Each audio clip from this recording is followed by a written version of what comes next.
pretty full crowd. Well, it's a small room. It's a small room, but I think there's a lot of people upstairs as well. Well, first of all, Peter, thank you so much for coming. I feel like I'm kind of a host here.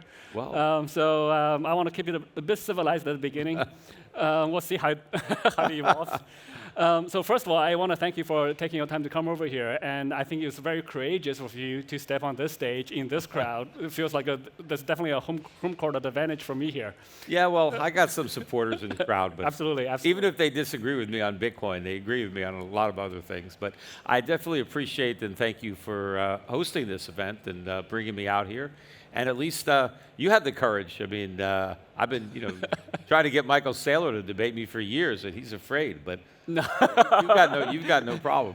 I can arrange that for later tonight. Try. Is he still in town? He is. Oh, he is all right. in town. Yeah. So yeah, I want to give you a little bit of opportunity first. I know you're doing a eventually you will do a tokenized gold, like a project, right? Yeah, that's how this whole thing got started. Because I was talking about that on a crypto podcast that I guess you happen to see it. Yeah. But yeah, so I have, my website is TGold, tgold.com. So the T actually is for tokenized gold. Yeah. Was actually surprised Tether never grabbed that URL, but anyway, I took it. So tgold.com. And right now, if you go to tgold.com, you can buy physical gold and silver. Yeah. And we store it for you. Yeah. And ultimately, people who own gold and silver in this form, and it's segregated and vaulted. It's not commingled. It's not, it's allocated gold, not unallocated gold. So you own it. It's stored, in a vault. But ultimately, there'll be two ways that you can withdraw your gold. Other than sell it, you can sell it and just get dollars.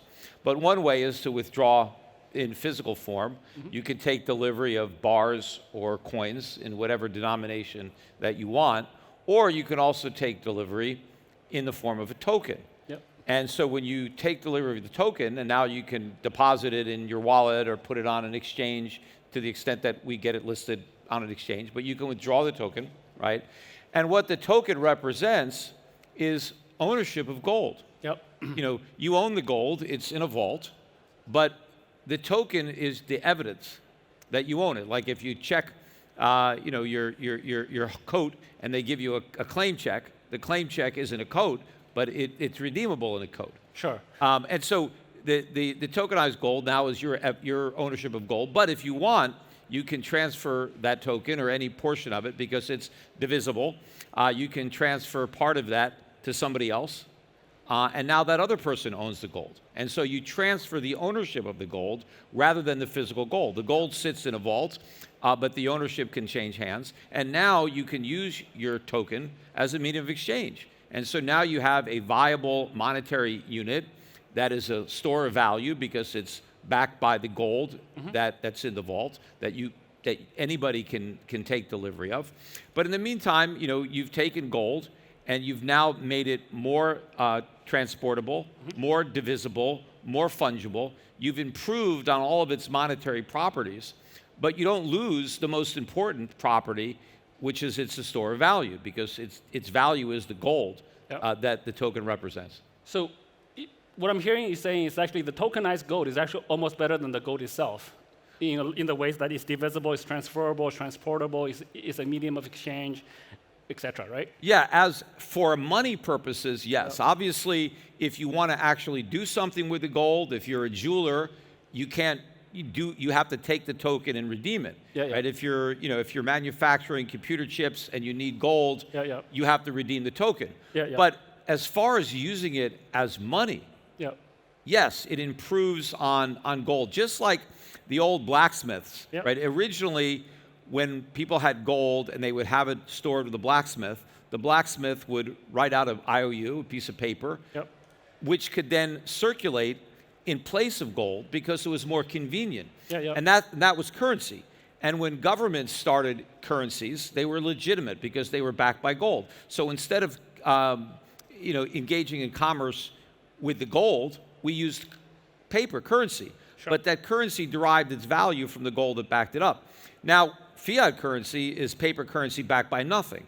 And so there's nothing that gives it value other than faith and confidence. So tokenized gold takes that to the digital level, where instead of having a paper representation of ownership, I have a digital representation, and I don't have to be in the same room to hand you a piece of paper. I can transfer it. But what Bitcoin is like the fiat currency, because it's backed by nothing, right? Whereas a tokenized gold is legitimate because it's backed by something. It derives its value from gold. Yeah. Bitcoin derives its value from confidence, from faith. If people think it has value, then they're willing to buy it. We can get to Bitcoin in a second. Yeah. But I just want to, I think we actually agree on this point that the digitized gold might be actually better than gold in a lot of ways. Because the tokenized, the version on the blockchain is transferable, it's divisible, it's more useful, right? As long as the gold is there to back it up.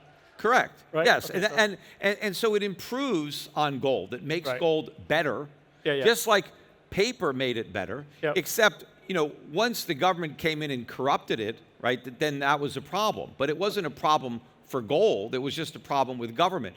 But the gold that's issued through a token, Yep. you don't need a government. Sure, you don't need any private, entity that has a good reputation and is trustworthy can tokenize gold. Yep. It doesn't need to be a government that does it, and now people could use that as money.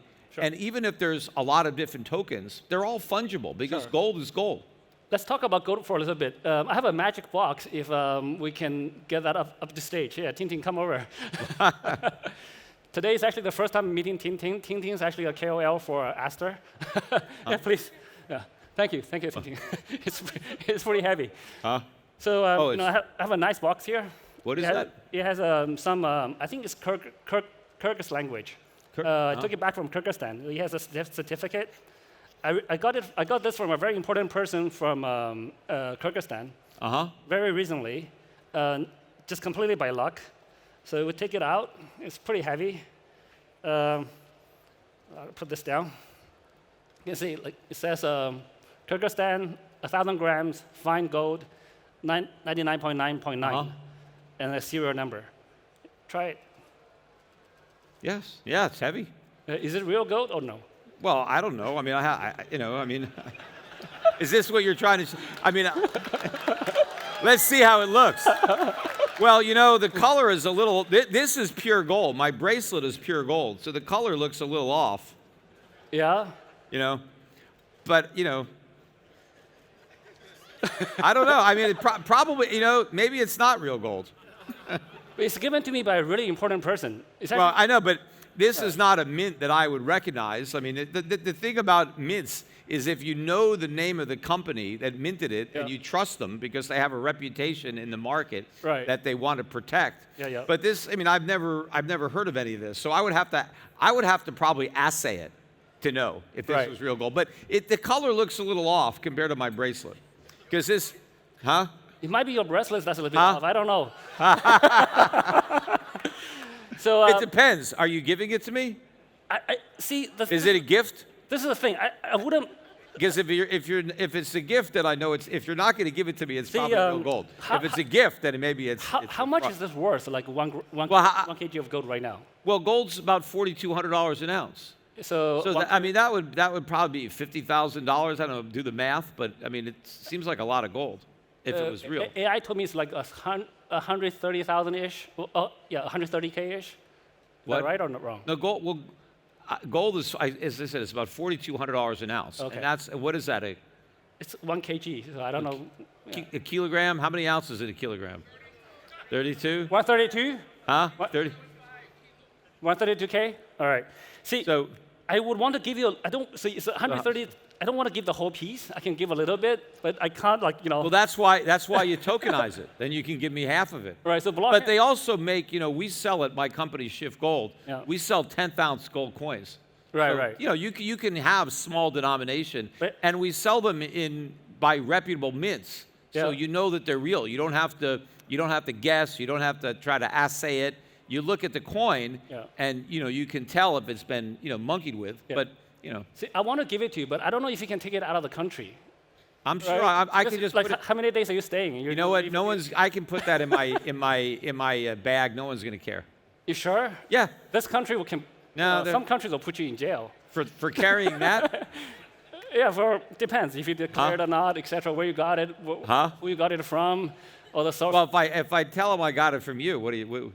But you'd probably be even bigger trouble.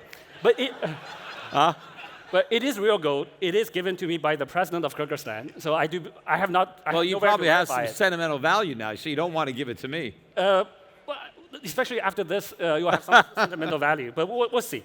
So, but the point is though, if I give you Bitcoin right now, right? We can verify instantly you got Bitcoin in a number of ways. Yeah, I understand that. Yeah. Right, and also even with a tokenized gold, right? So if you send it to someone, you can verify it almost immediately. Right? Yeah, the same with tokenized gold. Yes. Yeah. So now I want to address your question about gold, Bitcoin, not based on anything. Do you use the iPhone or I saw you use I have an iPhone, yeah, right here. You don't use Android, right? No, I have an iPhone. And you use the internet, obviously. So you use X, Google, Facebook, etc. Google is virtual, right? Excuse me? The internet is virtual. The internet has like nothing physical. Yes, yes, it is. Yeah. So when you use X is completely virtual. There's nothing physical about it. But X is worth a lot of money, right? It has value. It's a utility tool, right? So internet has value, right? Yes. Yeah, there's no disputing that. So Bitcoin itself actually doesn't exist. I don't know if everybody in the audience knows about this or not. There's no Bitcoin on the blockchain, physically or virtually. All there is records of transactions on the blockchain. Yes. Right? Okay. So when people say, I send you one Bitcoin, they are not sending one Bitcoin. They just want another transaction on the ledger said, I send you one Right, Bitcoin. nothing actually moves. Nothing right? actually There's moves. nothing that actually goes anywhere. I get that. And the way we calculate, the way we figure out this address has one Bitcoin is actually we go through all the transactions on the blockchain. We look at all the inputs and all the receiving and all the sending out. And then if there's a difference positive, then this address has one blockchain, one Bitcoin, right? So Bitcoin actually doesn't exist anywhere. But it doesn't mean that because it's virtual, it has no value, right? So Google has a lot of value, Twitter has a lot of value, and when there's many virtual things that has value. So an item's value is not associated with its physical properties. Even with gold, right? The industrial, like the computer chips, which use gold, the value of gold is much less than the value of the gold we give because it's a rare commodity, precious metal, right? Yeah, well, first of all, just because something is intangible, right? Yeah. I mean, there are tangible assets, there's intangible assets. I'm not saying that something has to be tangible to have value. I mean, all companies, I mean, your company probably has goodwill that, that has value, but it's not something you can touch or feel. It's an intangible asset. And what makes Bitcoin worthless, as far as I'm concerned, is not the fact that I can't touch it or taste it or smell it. I guess I recognize that things can be intangible and have value. It's that you can't do anything with it. It doesn't have a utility beyond the fact that, yes, I can transfer it to you and you can transfer it to somebody else. And the whole methodology, the way it works, yes, it's very smart. The way the whole system is set up, I understand that. But at the end of the day, when I transfer my Bitcoin to you, I've transferred nothing. I have nothing, I give you nothing, right? When I transfer tokenized gold to you, I've transferred gold. I've transferred the ownership of the gold.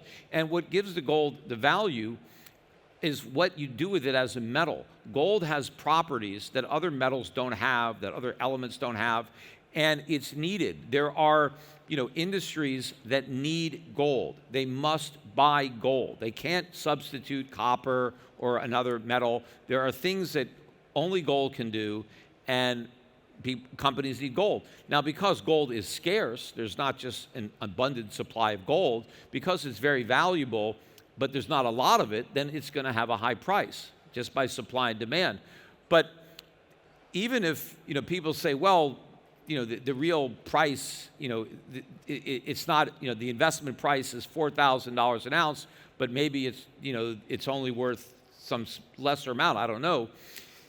But the reason for the price, right, price is always going to be determined by supply and demand. One of the functions that gold serves for central banks is it backs up their currency. It's a monetary reserve asset, and that's also a use for gold, and that helps determine the price of gold because you have central banks that need it, and they have to bid into the market to obtain it. But because gold doesn't decay, right, it doesn't lose any value over time. When I own gold, I don't just own what I can do with it today, but I own what somebody else can do with it in 1,000 years, in 10,000 years, because gold doesn't go away. I mean, the gold that was mined 10,000 years ago, it's still here. I mean, you know, it doesn't go anywhere, and it's no different than it was in the past. And so gold's price today represents the present value of all of the uses from now until the end of time. Sure. You don't have that with other commodities that have a shelf life, that decay, they rot, Okay. right? Gold is unique in the fact that it never goes anywhere. And that's what makes it a store of value too, because when I own gold, I am storing the use of that gold from now until the end of time. Even if I don't use it myself, if I just hold on to it, somebody somewhere in the future is going to use that gold. But there are people that also need to use it today in the present. So you said a lot of things there. There's actually a lot of things that are very interesting, and we're so close to get you over. I wouldn't be so sure about that. So first of all, on the gold, right? You said that the gold is always there. How much gold is there in the world? Well, I don't have to know exactly, but I know it's pretty scarce, and the supply grows relatively slowly. We don't know, right? We don't know. Well, no, I don't know how much is in the Earth's crust. Right. So tomorrow we can find another. No, China can find another big mine, and then there will be more gold. And now there's synthetic diamonds. Later on, we may be advanced enough in chemistry to be able to. That's a holy grail. Everyone wants to do synthetic gold. But they've had alchemists for centuries trying to figure out how to make gold. And in fact, there was an article recently that somebody figured out how to make a speck of gold. I don't think that was true, though. But the point is, though, with Bitcoin, we know exactly how much they are. All the things you said about gold, like till infinity, we know how much gold. We know how much Bitcoin there will be, and we know exactly where they are, right? So it's definitely a finite supply. You also mentioned very interestingly on gold. Still, I'll get to Bitcoin in a second. That the central banks use gold to back their currency, which we all know that stopped in 1971, right? So now, as you said, the currency is not really backed by anything. So gold is no longer used in that capacity. Well, it's not used. The currencies are not redeemable in gold. Yeah. But if you have currency, and if your currency starts losing value in the market, and you need to defend it, you need to prop it up, you need something to sell to buy back your own currency. And so central banks can use gold to do that, to secure the value of their currency in the market. You can sell your gold and buy back your currency and keep it propped up. So that's why the central banks need a reserve asset. So recently, when the when the gold price goes up, that means a lot of central banks are probably printing currency to buy gold themselves, right? Well, I mean, central banks are printing money all the time. That's where inflation comes from. So you mentioned earlier on the utility value. So you recognize that Bitcoin is not anything virtual. It doesn't have to be tangible to have value, right? So and gold's right. It has to have a use. It has to do something. No, but the gold's utility in commercial use is not where the value is from. Gold's value derives from is a rare commodity, right? And Bitcoin has a lot of utility. Bitcoin is not just for sending and receiving. Bitcoin is an entire industry. It's a new technology for money. No, it's not a new technology for money because it's not being used as money, and it's not really money because it's not a commodity. It's not money by definition is going to be the most liquid commodity, and Bitcoin doesn't really qualify, even though the government might classify it as a commodity. So there's different definitions for labels. There's a label for money, and there's a label for value, right? Bitcoin is a $3 trillion asset. And it's still growing. Right? Well, so Bitcoin has a price. I mean, there's no arguing that it has a price, but it has a price because people want to buy it, and because a lot of people who own it don't want to sell it because they think the price is going to keep going up.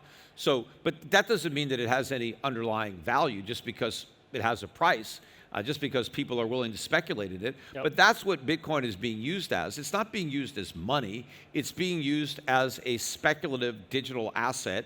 I mean, to me, people collect Bitcoin, so I think and they collect Bitcoin because they think the collection is going to be more valuable in the future. So I think you have a very narrow definition of money, which is what you believe and what governments believe, right? So for example, if we ask the audience here, how many people believe Bitcoin is money? Like, well, let's see, right?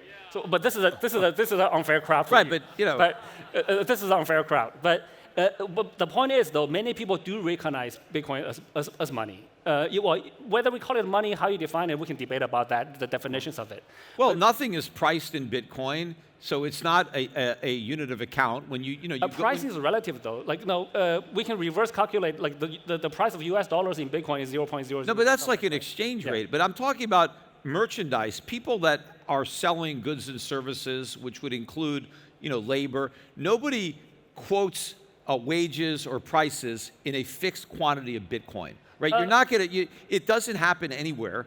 To the extent that even somebody was to get paid in Bitcoin, they would have a salary in dollars or in euros, and then when it came time to get paid, they would try to figure out how many Bitcoin they need to equal that number of dollars or number of euros. It's not a unit of account like money, and it's not being used as a medium of exchange.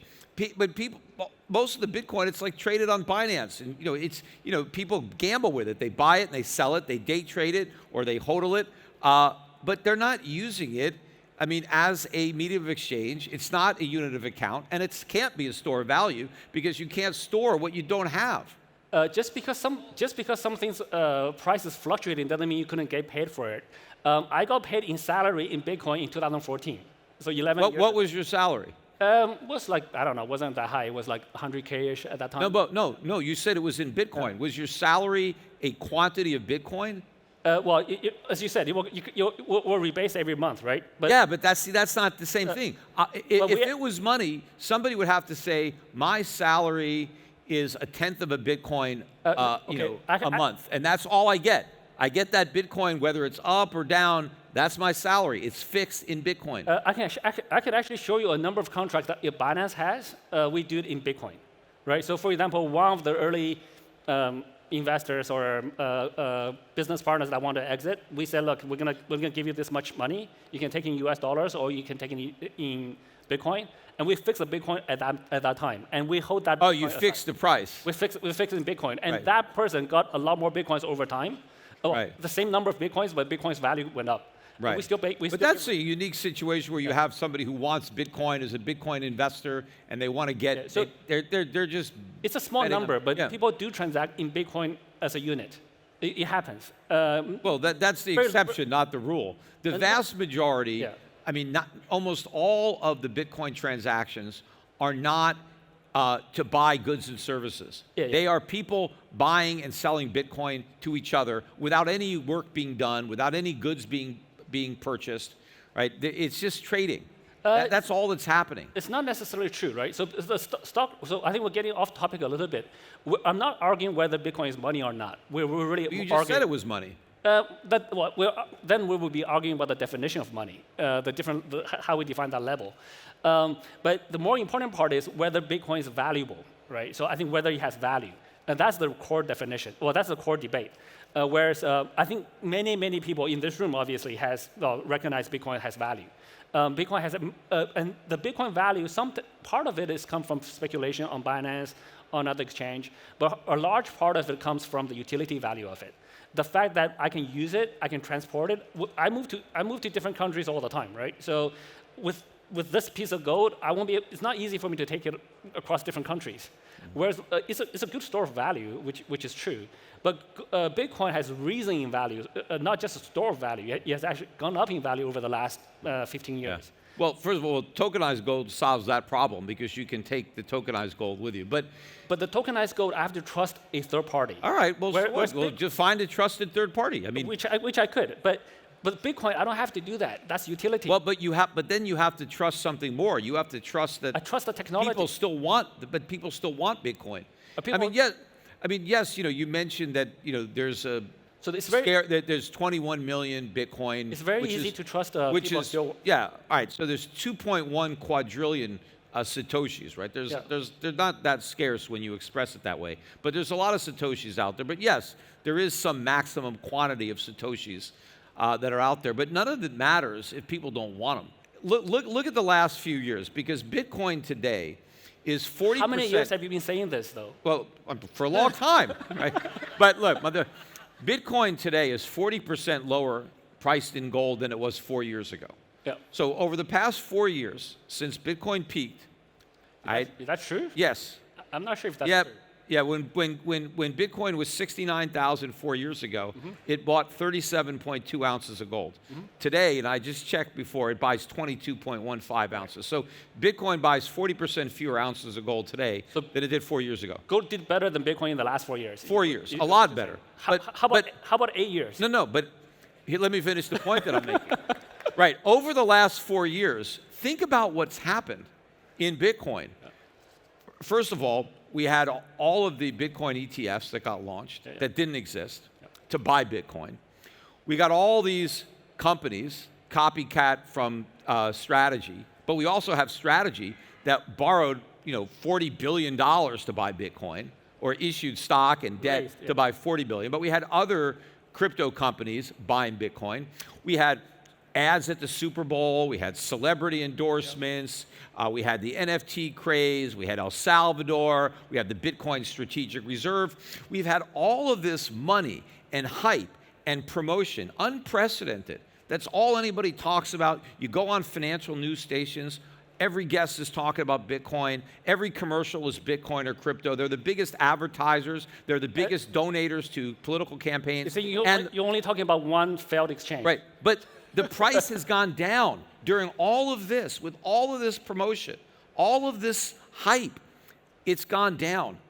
And if Bitcoin has not been able to go up in 4 years, if it's lost 40% of its value in real terms, despite all of this, why would it go up in the future? It seems to me Bitcoin that 4 years ago was it's much over. lower value, though. Huh? Bitcoin 4 years ago was much lower value, just because. No, it's down. It's down 40% in gold. Comparing to gold. But if you're saying it's digital gold, then that's the best way to price it. Well, no. If you compare two assets, you can pick any random time period. One asset will. Well, I'm not random. I'm just picking the high from 4 years ago.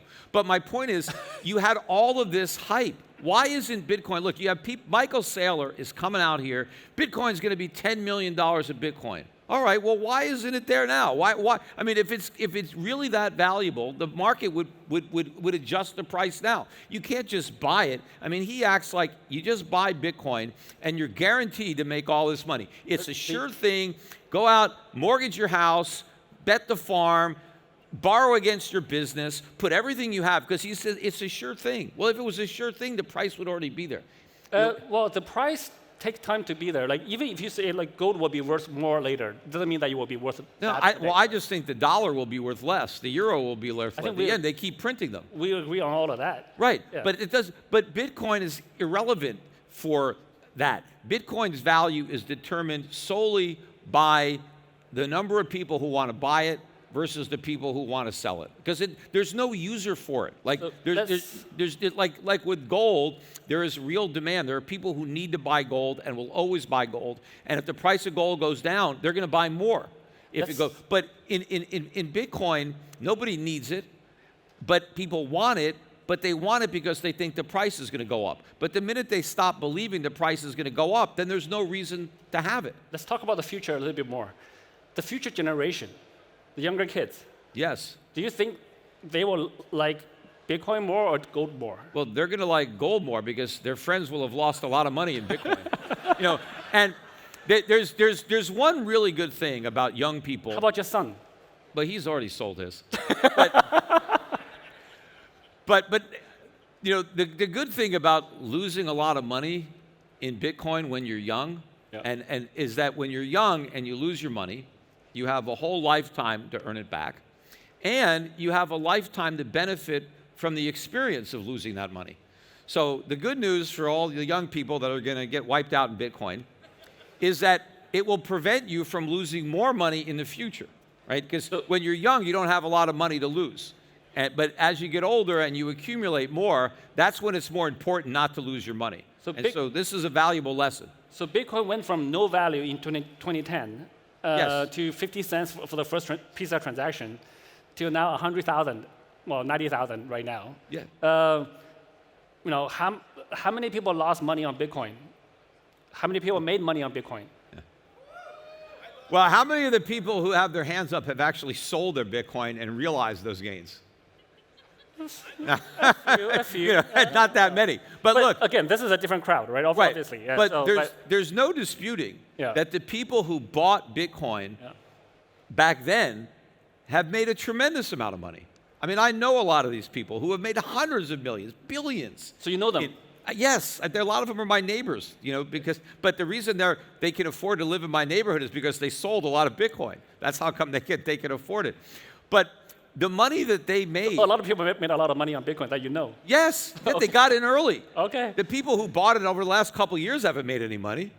These are the people who are losing the money that enabled the early buyers to make money. The people who are making money are cashing out. All Bitcoin does is enable a transfer of wealth from the people who buy Bitcoin to the people who sell it, right? When Bitcoin is created, there's no real wealth. We have like 20 million Bitcoin now that we didn't have 15 years ago. We're no better off because those Bitcoin exist. They don't actually do anything. But what has happened is some people have been enriched at the expense of other people. Now, the people who have lost a lot of money in Bitcoin don't even realize they've lost it yet because they still have the Bitcoin, and the Bitcoin still has a $93,000 price or whatever it is right now. And so they don't realize they've lost the money. But if they try to get out, that's when they're going to realize it's lost. Because if a large percentage of people who own Bitcoin want to get out of it, there is no market for it. The market will implode. Let me share a quick story I shared earlier today. When I was going through the U.S. troubles, I got a letter of support, right? So one of our users from Africa writes me, and he says, before Bitcoin, it takes him 3 days to pay a bill. He had to walk from his village to a place, pay it, and walk back. So 3 days a month, he had to pay the bill. That's the amount of time it takes for him to do that. After Binance, he has access to crypto. And now paying the bill is 3 minutes. And because of that, he accumulated over time $50, $100, $300, $1,000. $1,000 in some really poor country in Africa is a lot of money for that. Yeah. So that improves people's life. Yes. Materially improved his life. Yeah, so I mean there is some value there, but you don't need Bitcoin for that. You can use a stable coin. You can use tokenized gold. You can do any, So yeah, you can use a stable coin, but you still need to use the blockchain technology. And the best use case for blockchain technology today, the best app is still Bitcoin, right? So Bitcoin is the largest market cap coin. And but you're talking about the blockchain technology. The technology is promoted with Bitcoin plus other cryptocurrencies. You mentioned a point earlier, which I want to touch upon. Just because anyone can issue a token doesn't mean those tokens have value. But Bitcoin is very different. Bitcoin we already have a large community supporting it. Some of the major cryptocurrencies, of course, I'm biased, are also closer to that category. Right? So just because you issue something does not create value. But when people use it, it has value. Well, again, so Bitcoin is used by this guy in Africa, in many other places. So and the use case is increasing. It's not decreasing. This is not. It's not just one thing that doesn't change anymore. Yeah. It's a technology that keeps evolving. I don't see. In fact, I remember when Bitcoin first spiked up to $1,000 in was it 20? And you were against it. Of course, yes. But, although at the time I thought the price could go up. I just thought that it was obviously people were buying it, and I thought that the bubble could get bigger before it popped. But fundamentally, nothing has changed about Bitcoin. But the point I'm making is back then, I remember a lot of stores.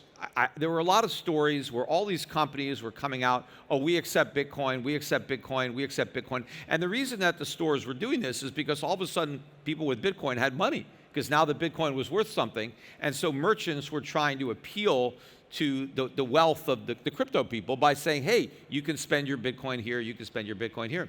There's actually less of that now. I mean, I think the whole idea of using Bitcoin as a currency, it's even less popular now than it was back then. And in fact, people have even acknowledged that, it doesn't work very well as a currency. There are other cryptos that are much better. That's when they reinvented it as digital gold, because it didn't work as a digital currency. So they said, okay, well, it's digital gold. Oh. Well, it's not digital gold either, because it's nothing like gold, right? It's not, make a picture of a hamburger and then say I have digital food. It's just an image of a hamburger. And if you eat a diet of digital food, you're going to starve to death. Let me check in the crowd. Who has a Binance card on them? I don't have one with me. Can you volunteer? Just the you Binance have a card. token, right? BNB is a token. No, the Binance card. Binance is a token which is right? a Visa card. Yeah. If you could. Huh? Can somebody help bring that? So when you mentioned that crypto is not used for payments, and you see it much less, I actually want to show you something, which is yeah, thank you. Sure, yeah. You see, you see this thing?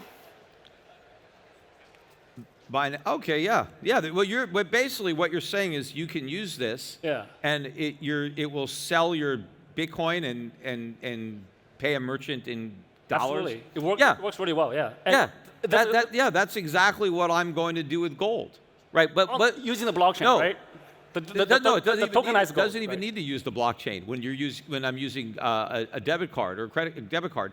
But my point is, what you're doing is you're selling your Bitcoin and then you're paying with currency. Just like I have a brokerage account, and I can issue you a debit card against your brokerage account, and now you could use that.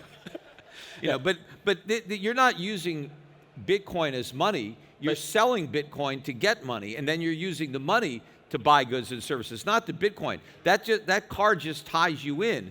But what I want to do with gold, I don't want people ultimately to sell their gold and pay cash. I'd like to see the gold actually change hands from buyer to seller so that the entire transaction stays in gold the whole time. We don't need to convert the gold into fiat. But you're converting your Bitcoin to fiat in order to use it. How many people use gold as payment today?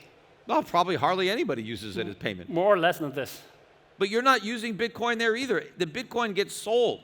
If you use that card, whoever is on the receiving end of the transaction does not get any of your Bitcoin. All they get is dollars. Yeah. So it's actually two halves. So we're breaking this process into two halves, right? So Bitcoin payments, crypto payments, has historically had this problem where the merchants don't want to accept crypto or may or may not want to accept it. Without the merchants accepting it, then the users couldn't pay. But this solves it because we are now, as intermediaries, from the user perspective, he just swiped his card and crypto gets deducted. He doesn't care about the conversion into cryptocurrencies and pay it. The merchant gets fiat currencies, right, or whatever they choose to get. And we, in the middle, handle the conversion. So we solve both sides of the problem. Yeah, but I want to do that same thing with gold. But the thing is this. I think eventually, when inflation is a lot more pernicious in the developed world, I believe a lot of merchants will actually prefer to receive gold. Because I think Are you sure about that? Yes, because what's going to happen is... How many of them accept it today? They don't have the ability to accept it. They don't even. It's not even an option. But let's say you're a merchant, right? And inflation is not 2% a year. It's two. Let me finish the point. I get the benefit. Let's say inflation is 2% a week, right? And so I have inventory that I'm selling, but I sell my inventory. And now when I have to rebuy it, it costs a lot more because between the time I sold it and the time I restock, the prices have gone up. But if I can sell my merchandise and get paid in gold, now I can use my gold to restock and the prices wouldn't have gone up in terms of gold. The gold price dropped in the last couple of weeks, right? I mean, it went to a high, but then it dropped in the last couple of weeks. There are periods of time where gold volatility spikes a bit. But generally, it's not that volatile. At 10% for some merchants, like some merchants' margins at 10%. Right? Oh yeah, I know. And Bitcoin can move 10% in a day. But my point is, there's a few million of these cards out there. There's a few million users using Binance Card. Yeah, and maybe I could use you to do my gold cards. We'd be happy to. Because I'm talking to banks, I got to see who would be the best issuer of the card. For Bitcoin, I'm not against gold. But I'm just saying that Bitcoin is a better version of gold. But my point is, you said that people don't use it for payments, but people use it silently. Right, but that's not using it for payments. That's... But from the user perspective, they are using it for payments. Now the user doesn't have to worry about selling Bitcoin into cash, converting the currency, and then charging the... Right, but I can do that same thing, again, with gold or anything else. I can do it with my stock portfolio. I mean, I have customers that have brokerage accounts, Yeah. and I can give them a debit card where every time they use it, it margins their brokerage account. But that's great. And then we can sell some of their stocks. That's great, but my point is people are already using crypto for payments. No, they're not using crypto. They're using crypto as collateral so that they can sell it to get the currency that they use to make the payment. There's a difference there. It's not being used to make a payment. You're liquidating your Bitcoin, and then you're buying something with the proceeds. Again, Peter, you're making the definition that for the user for payments, that includes the part that we handle for them. Yes. Right? From the user perspective, he swipes the card, he gets the good. I understand. His crypto gets deducted, Yes. Right. So, but there is a difference there. But of course, Bitcoin can that's collapse in price, and now it's going to be a big problem for people who are planning on buying stuff with their Bitcoin, and now the Bitcoin doesn't buy very much because when they go to sell it, they're not going to get that much fiat. I think most people in this room will not have that problem because they pretty much all have enough crypto they have enough crypto. Well, they have enough at $93,000. I mean, what if it's $9,000? I mean, the price could be a lot lower. You don't know what it's going to be. I mean, all prices fluctuate. Also, even if we talk about fiat currencies, the price fluctuates, right? So against each other, right? They don't. There's against each other, against real purchasing power. Right, so against purchasing power, every price fluctuates. So one thing is, many people think about stable. I think stablecoin is a complete misnomer. There's nothing stable in this world. Everything fluctuates against the. Well, it's stable against itself. So a dollar stable coin is stable against the dollar. But the dollar has no stability whatsoever. But that's why, to me, everything that you could do with Bitcoin, I could do with gold.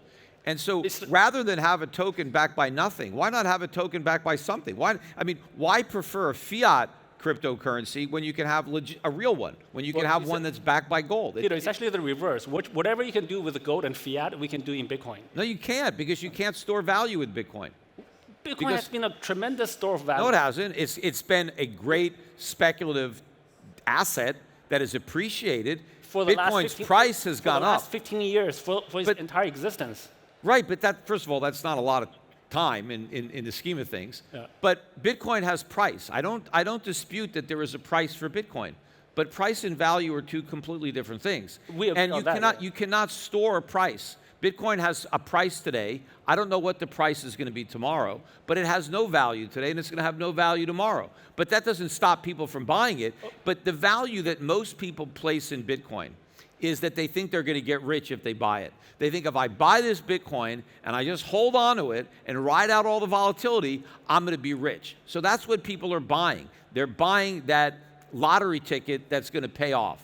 And when people don't want to buy that anymore, when people stop believing in this fantasy that Bitcoin is going to the moon, then there's not going to be any demand for it anymore. You're looking at that purely from a speculator's perspective. Well, that's who buys Bitcoin, by and large. Now, look, most of the people in this room maybe are diehard Bitcoin maxis that actually believe all this nonsense, fine. But the vast majority of people buying, who do you think is buying Bitcoin ETFs? How many people in the audience are developing something in the Bitcoin ecosystem? Developers, coders, project. Not a lot, but there's quite a few developers here, right? So not everybody's a speculator. So speculators, yes. No, this room, this is a biased sample. Of course, I mean, if you look, exists. Right, yes, but this is a tiny part of what's driving Bitcoin at this point. If you look at who is buying the Bitcoin ETFs, right, that have been the lion's share of the buying before these corporate treasury companies, these are not, true believers. They are just buying it because it's going up. They're seeing all the hype, and they're being told, you got to buy this. It's the digital. It's going to go up. It's the new thing. And so people are buying it in their stock portfolios. They don't care about any of the qualities that you talk about that Bitcoin has. They don't care about any of that. They don't self-custody it. They're buying it in their brokerage account. It's a symbol. And they're looking at it to go up. And when it stops going up and it starts going down, they're just going to sell. They're just going to move on and take their chips and put them in someplace else. Peter, what you described exists in stock markets, in traditional fiat markets as well. So there's speculators in every market, and then there's builders who are building the ecosystem, who are building utility value. The speculators are always loud. That's why NASDAQ exists, right? So all the guys who are buying Bitcoin ETFs, they already bought stocks. They already have stock ETFs, currency ETFs. tokenize, etc.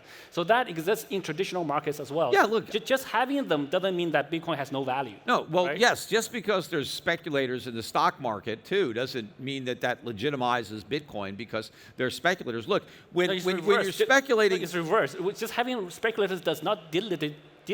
But Bitcoin. when I'm speculating on a stock, at least in theory, I'm speculating on a business, and I'm making a bet that that business becomes more valuable in the future than it is today because it has more sales, it has more earnings, it pays a higher dividend. So I'm betting on the growth of a business. Just look at this company. Go Binance. Right. Yeah, Well, well, Binance is not big. Binance is a great business right now, right? You're the casino. The house wins, right? No, we're People not are gambling. We are a licensed we are a licensed financial institution in 30-something countries now. All right. Well, okay. Apart from that, but I'm talking about the people that are just trading Bitcoin on the platform. But I just forgot what I was talking about before you interrupted. What was the point that I was about to make? I just don't even remember. We were talking about speculators. Oh, yeah, right. So you're speculating on a company becoming more valuable. When I buy Bitcoin, Bitcoin is not going to generate more income in the future than it does now because it generates no income now. Bitcoin is not an income-producing asset. When I'm speculating on Bitcoin, all I'm doing is betting that somebody in the future is going to pay a higher price than I did. I'm just betting that there's going to be more demand for Bitcoin in the future than there is now, and that the price is going to be higher. So it's a pure speculation on price without any other factor. And so Bitcoin is far more speculative in nature than what people are doing in the stock market or in the real estate market. Now, most people, when you're buying a stock, I'm buying a business now that generates income that pays dividends. Not all stocks are simply, gambling on the growth of a business that may or may not come. But Bitcoin is 100% speculation in that I'm buying it solely because I believe that somebody will pay a higher price. And the only reason that that person is going to buy it is because they believe that the next person is going to pay a higher price for the exact same thing, but Peter, even though it hasn't changed at all. But we just established that the speculators are only a small part of the ecosystem. Even though they're very loud, they trade a lot. But we just discussed this point, right? But that's what's driving the Bitcoin price. You're saying that this small section of speculators represent all of crypto, all of Bitcoin. That's not true, right? Well, that's what drove the price up to 90,000. Without all those, where do you think Bitcoin's price would be right now if all this speculative money hadn't poured in, to all these ETFs and all these Bitcoin treasury companies Peter, that have been buying up Bitcoin? Without all that speculative money, where do you think the price would be? I don't think I can convince you on this. But again, you are taking a small sample of the It's population. not small. Small or big, but you're taking a portion of it and sort of overgeneralizing that to the entire industry. If it's only speculators, the price wouldn't be there. There will always be some fundamental holders that support the price. Well, it's mostly, I would say, over those past 4 years, right, where Bitcoin is down by 40% against gold, I would say that at least half of the people who own Bitcoin today bought it over the last 4 years. I'm not sure. Yeah, I'm not too sure. And probably more than half the value, half the market cap was purchased in these last 4 years. Well, every peak, the more value gets purchased at a later stage. But people are, so there's a lot of people now. But in terms of number of people, I'm not too sure because in this cycle, there's a lot of ETF, as you said, there's a lot. Right. Well, that includes all the individual shareholders in these ETFs. Yeah. Right. They own Bitcoin through these ETFs, and so they've come in recently. They don't have these big gains that people have that came in a long time ago. You can't have big gains just you buy any asset. You can't expect big gains like Yes, they are. Of course, the people that bought Bitcoin expected big gains. They were told. I mean, go back to the beginning of the year. What were all the look? Bitcoin is lower now than it was January 1st. But if you go back, it was higher than November last year. Well, yeah, because it sold off before then. But if you go back to all the forecasts that were made by guys like Saylor, beginning of this year, where was everybody saying Bitcoin was going to be by the end of the year? I mean, nobody said lower. It was 200,000, 250,000. There were all these, pie in the sky forecasts. So people were buying Bitcoin expecting to go to the moon.